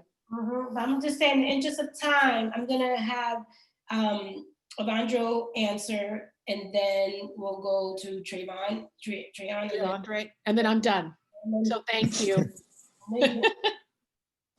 Thank you for that question, Councilor. I'm happy that the interest of time connect with you offline and discuss further. I can tell you this much, that we are essentially at this point drafting the intake form. We are narrowing the creating and drafting the actual mission statement and narrowing the priorities. So in terms of potentially actually taking in cases and helping people out in the next several months, I'm thinking as we go into the fall, we're likely going to get in a position to do that. Right now, it just taking consideration the staff that we have so far. Obviously, as you know, we have to go through the PRC process. PRC as in the hiring ways of the city to get more people hired, but we are at least at this juncture getting the basics on, so that when someone, I say Chastity, calls or emails with potential person that wants to make a complaint, we say, here's the intake, or go to our website and fill out the form. So we're getting the basic infrastructure in place to get ready to do those things. Thank you. Thank you. Andre? Yes, thank you for your question. What can the city do? I think there's such a range of things that people can do. It can be really, really small to something like really, really big, right? One of the things that we can start to think about and talk about is actually instilling some LGBTQ curriculum in schools, right? To begin with, because Kamar made the point that it sort of like starts off with silence, right? That's one of the things. It's starting off with silence and erasure. And so when we have curriculum in schools, I think that can help to change the culture. Working with I think the media and the way we also talk about trans people and people who are gender non-conforming, right? To really challenge those views, the views that Chastity brought up, to really work against that narrative, and also to do things that go towards investing. That's one of the things that I see is actually a lack of investment of us as people and our potential to self-actualize and to really fully participate in our society, right? And so I think that there needs to be a investment in our education and making sure that is inclusive, making sure that that those places are as safe. No place is safe, right? Let's just be real, right? But as safe as possible, right? And that even within our healthcare centers, right? That the people, not only the doctors, but everyone who is involved, that they know how to treat trans people and how to refer to trans people and not use, and not misgender, and not that name. And I think it's also as big as policy change, right? And things like when we're thinking about even during the pandemic right now, any of the research that's being done, trans people aren't being involved in that, right? Even with the research that's being done, right? And with the vaccines, trans people aren't being involved. So even policies that are that big, I think it's a range of things that we can do. There's so much. So much. Andre, we're going to invite you to be part of our policy think tank, because there are a lot of ideas that are coming here. This is why we host public hearings. You know, oftentimes people think it's just about accountability, but this is where the real information lies. It's the people who are living the realities and doing the work that inform our thinking, because these nuggets and the things that we're learning here are going to set the tone for the type of things that we pursue in the future. So it's important for people to recognize the importance of these public hearings from that space. Thank you so much. Thank you. Thank you. Thank you for that. And, you know, Councilor Campbell, I am going to move on to the next one. Thank you. So I'm going to move on to Councilor Bach. Do you have any questions? Thank you so much, Councilor Mejia. Councilor Campbell took my main question about sort of actionable follow-up. So I guess I'll just quickly ask Evandro whether there's anything. I know the Human Rights Commission were sort of operating off of an old like statute and authority, and I'm just curious whether any of our like language about protected classes for the commission makes any reference to trans folks, or whether there's any like work we need to do there for this to be the best tool for protecting their rights as well. Yes, in fact, I believe the actual language is gender identity. It's protected, right? In the sense that no matter the choice you make, right? So it should be covered under the language. But to go back briefly on something that Trey, for instance, said is you know, the Human Rights Commission, beyond taking complaints, can also do education, right? I do think that transgender community, this is a space that is right for the narrative to be changed, right? For people to understand what the in fact, when I came into City Hall and I saw people put in their he or she, their pronouns in, it didn't automatically register to what that meant, right? I think this commission was created in the 80s, I believe. A lot of it was because back then was the gay and lesbian community, as it was known back then, didn't have a place to go, right? Because there didn't exist federal protection back then too.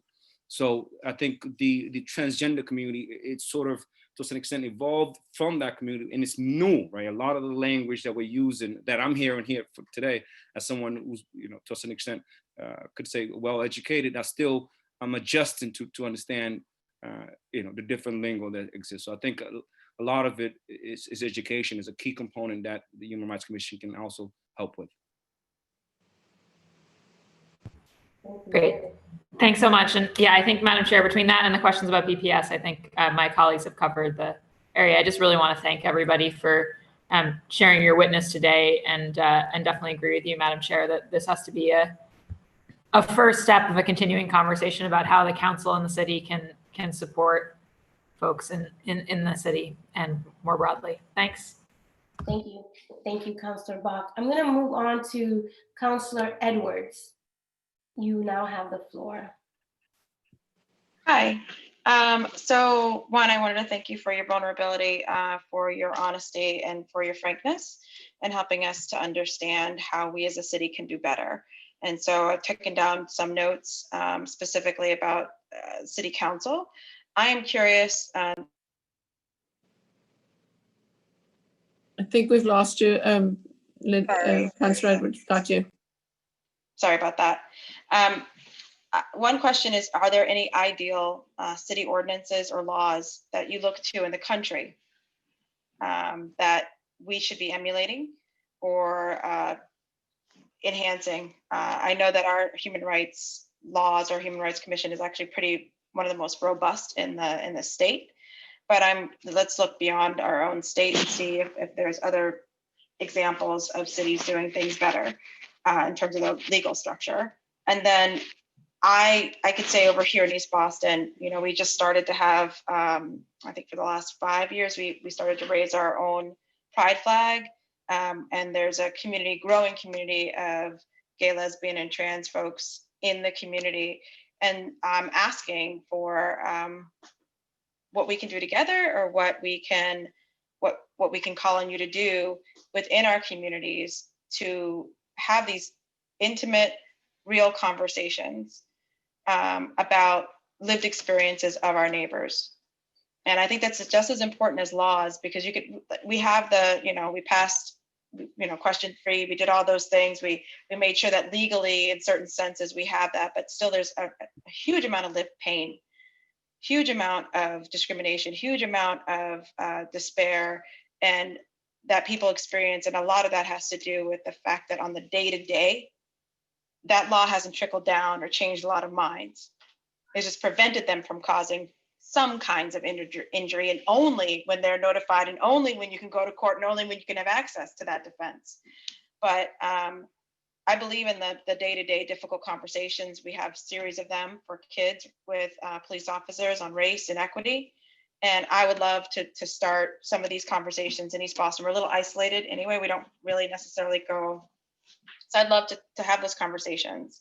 I'll tell you one conversation my church decided to have was to collect petitions in the foyer to put question 3 on the ballot to begin with. And that was my house of worship, and me and the priest got into it. I don't have to put all my business out there, but that's what I couldn't imagine anybody whose child is trans, who is trans, what that means, regardless of how the question passed.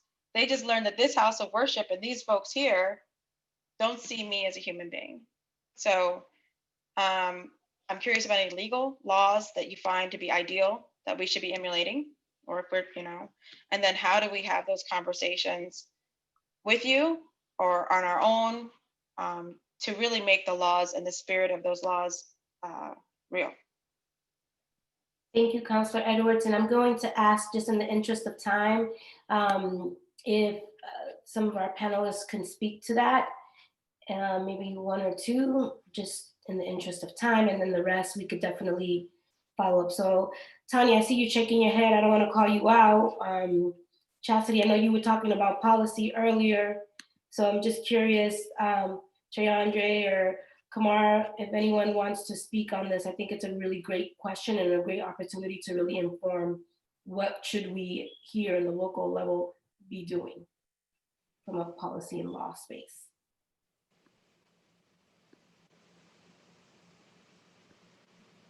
You want me to call somebody out? Because I will. Oh, I'll jump right on in. So I feel as though we need our policymakers to listen to us, what we say we need, instead of just coming up with these wild things that they come up with and say, nope, that's all they need, and they don't need these protections, and this, they don't need this. No, there's a reason why we say we need what we need.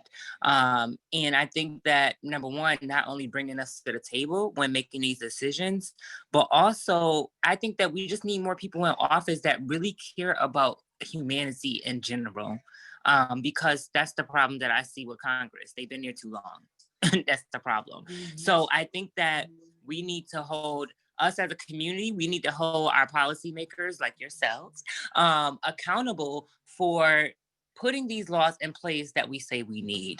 Just like, you know, why is it now 2020, we're talking about banning police chokehold?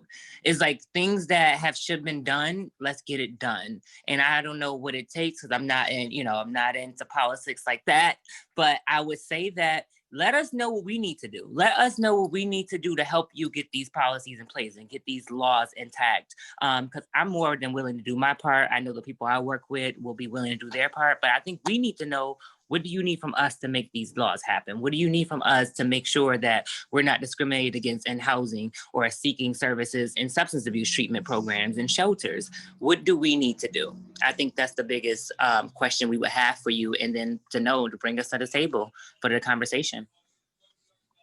Thank you for that. I'm wondering if any other panelists, I see you, Tanya, you have the floor with your screen, your screen situation, but you're here, I see you. All right, so I just to be clear, I'm not trying to be a shy violet, but I do want to, you know, I am a member of the LGBT community, but I am not a member of the trans community. So I want to make sure that the trans voices are heard first in this. I think from a policy perspective, I think the very first thing we need to do is look at data. We fought really hard to try, Treyandre mentioned during the COVID epidemic, to get that healthcare data. There's a lot of data that's missing. Officer Dayhill mentioned that they don't have statistics on what the percentage of community members in the Boston Police Department are there. And without actually having data, it's really difficult to formulate policy.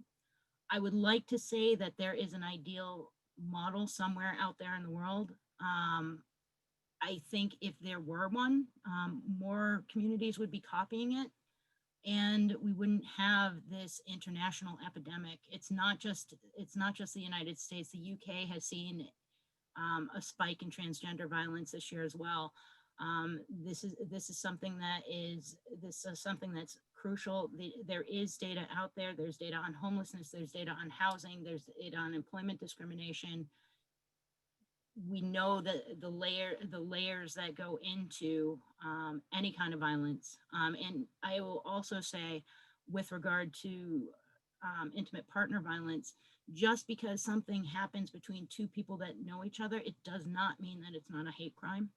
And I think that that's important to note. And we need to make sure that we have a sound policy for hate crime reporting and for gender identity and reporting, and so that we can catalog the data so that we know what the scope of the impact really is across all of these communities and how we can effectively combat them, because each community is its own microcosm, and what works in Seattle might not work in Boston. And I think we need to be cognizant of that as well. That's right. Thank you for that. I'm going to, it is now 2:54. And I know Councilor Flynn, you left and you came back, so I'm gonna be nice and see if you have one question that you want to put out into the space. because then I would like to, I haven't asked my questions either, and I want to make sure that we're respectful of the time. And I also, before I move on, wanted to ask Councilor Edwards, that we're moving on to the next speaker unless you have anything else to say. Councilor Edwards, I think we've reached our time with you, if that's okay. Good, thank you. Thank you so much. Okay, Councilor Flynn, one question. Thank you. I just had a quick follow-up to Evandro, who I think is doing an excellent job at the Human Rights Commission. It was established in 1984 under Mayor Flynn, but then it was almost deactivated in the mid 90s for about 15 years. But then Mayor Walsh brought it back, which I think was one of the best decisions in city government. But I just want to ask Evandro, do you have any plans to talk to residents of Boston about the Human Rights Commission, whether you plan to promote the Human Rights Commission, let people know how to activate it, what it's all about, and if they do want to file a complaint, how they would do that. But do you plan to do a public awareness campaign on the Human Rights Commission?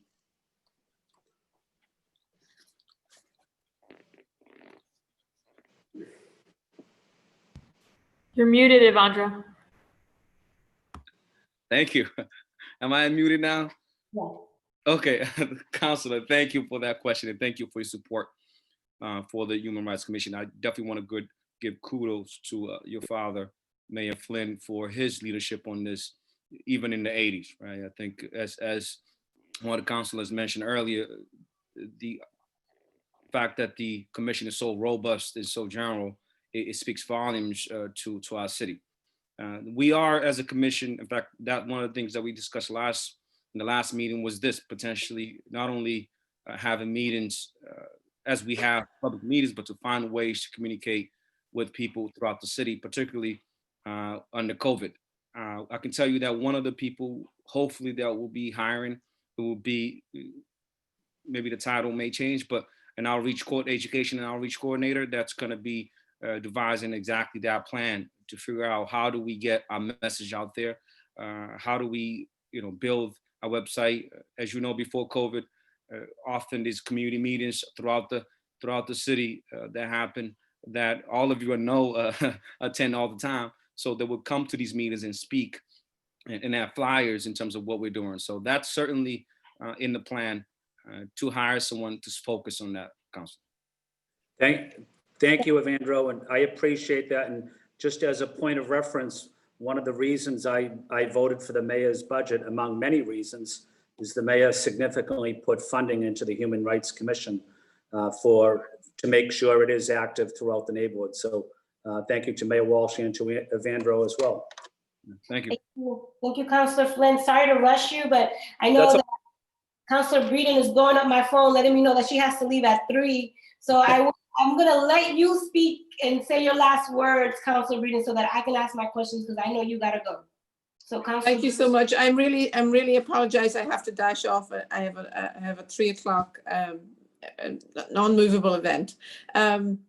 Thank you so much. This has been an incredibly important and useful conversation. I feel that it's the first step in a journey, and I look forward to working with Councillor Mejia and all of you to try and advance this work and address the severe and difficult situation for our trans brothers and sisters in Boston and further afield.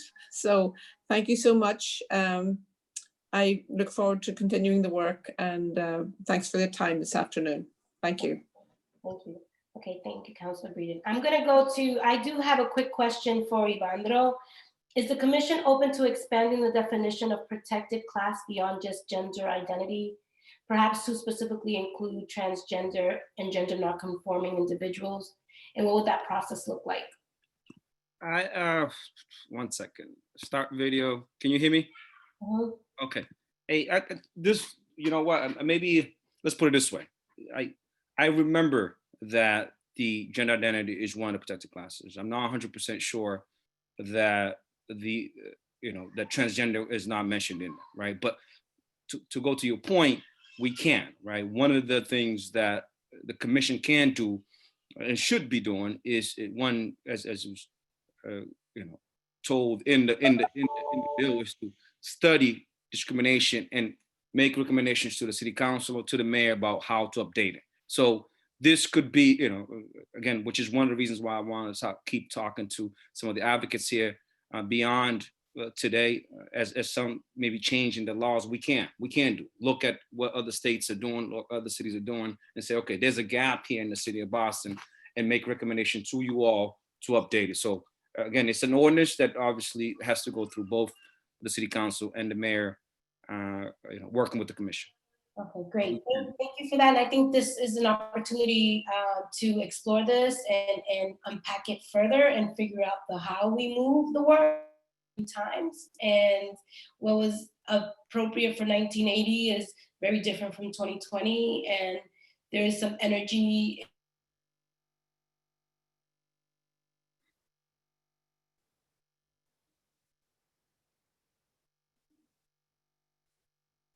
Did I freeze or? I think our chair has frozen. Oh, okay. I wasn't sure if it was. But I imagine that what she's saying is that obviously that, and it really is dovetailing with the question I had asked, right? That the mechanisms we might need legally in this time, given how far we've come, despite how much ground we still have to cover, we might need different categories than were put into the legislation in '84. And it would be worth talking to the advocate community here, having everybody look at that language in the HRC enabling legislation and just see whether it really suits our purposes. Because obviously, we would want people, hey, Madam Chair, you're back. I told y'all, I'm like, I don't even know where I left off, but. You were saying, I was trying to finish your sentence about how 1984 is different from today and we might need to update the language to best protect our people now.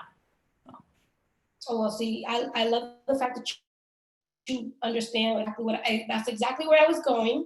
And this hearing presents itself as an opportunity for us to move beyond the dialogue and let's look at what we need in this moment in time. And there's a lot of energy for that.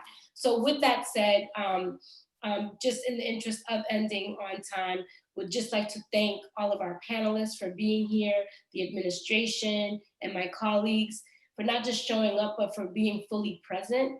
The deputy, Dayhill, is so great to meet you, even if it's via Zoom.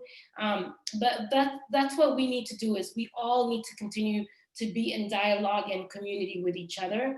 So more importantly is what we do after the conversation that moves the work forward. So thank you again for being here. See our office as partners. Our colleagues that participated are deeply committed to this conversation. And thank you again to the administration for being all in. And more importantly, to our city council central staff who make magic happen every single day for us on behalf of the counselors. So thank you all. Have a beautiful weekend. So great to be here with you all. But in the interest of time, I gotta go. Y'all do too. So peace, see you later. Thank you. Oh, and this meeting is adjourned, my gavel. We're now done. Thank you so much. Okay, bye. Thank you.